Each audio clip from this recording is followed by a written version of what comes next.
Hello, I'm Jordan Guth, host of seasons 2 through 4 of the SoundStage Audiophile podcast and the Practical Audiophile video review series. Right now, we have a podcast available on all the major services, featuring Badar Qureshi, the president of the parent company that owns Paradigm, Anthem, Martin Logan, and Golden Ear, discussing where these brands' products get made and why. Right now, I'm here to tell you what's new on the SoundStage Network for August 15th.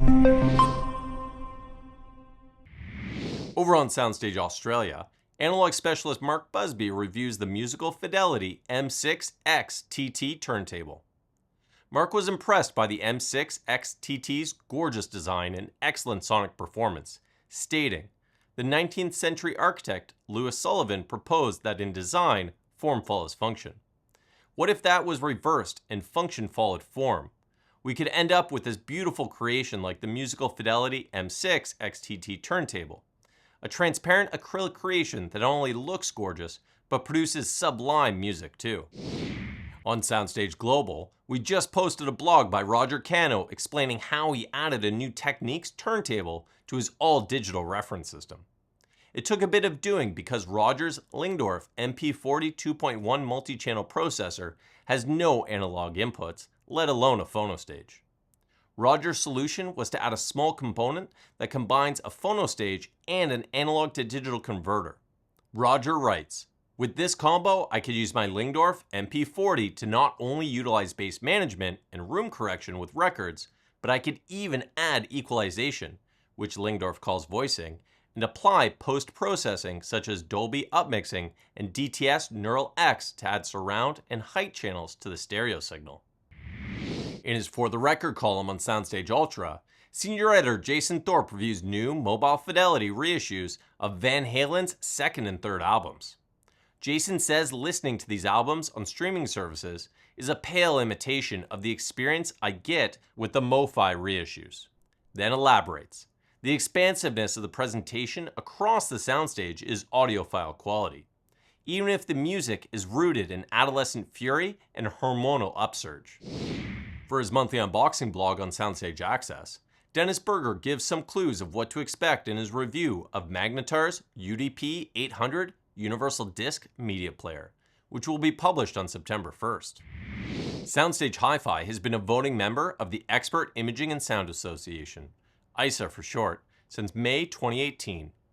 Each year, EISA presents awards across 6 different subgroups, including hi-fi and home theater audio.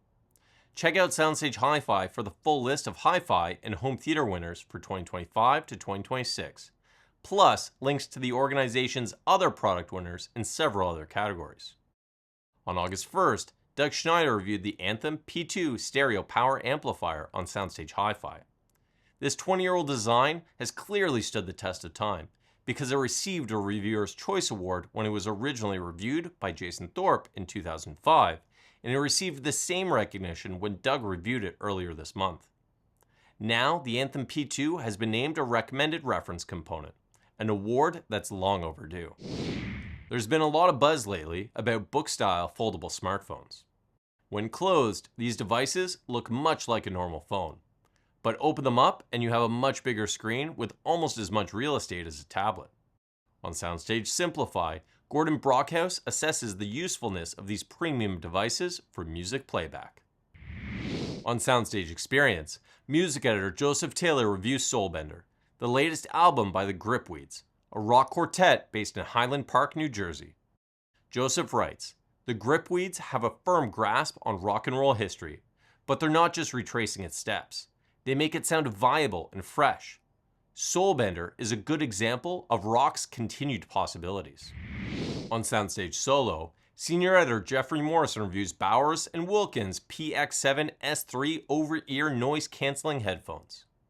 Jeffrey calls the S3s a great-sounding premium alternative in the noise-canceling Bluetooth over-ear world. Then concludes, "If you like bass as much as I do, these are well worth checking out." Here are some coming attractions on the SoundStage network. On September 1st, we'll publish reviews of 2 great integrated amplifiers. SoundStage Hi-Fi will have Roger Cano's review of the Cambridge Audio EXA 100, while SoundStage Ultra will feature Jason Thorp's review of the stunning Marantz Model 10.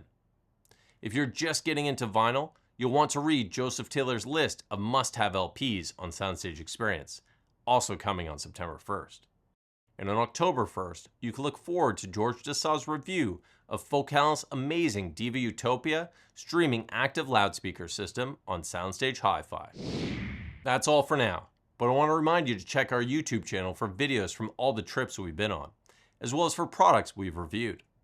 For example, my latest installment of Practical Audiophile, where I review the DALI IO12 headphones, is now available. Thanks for watching, and see you on September 1st.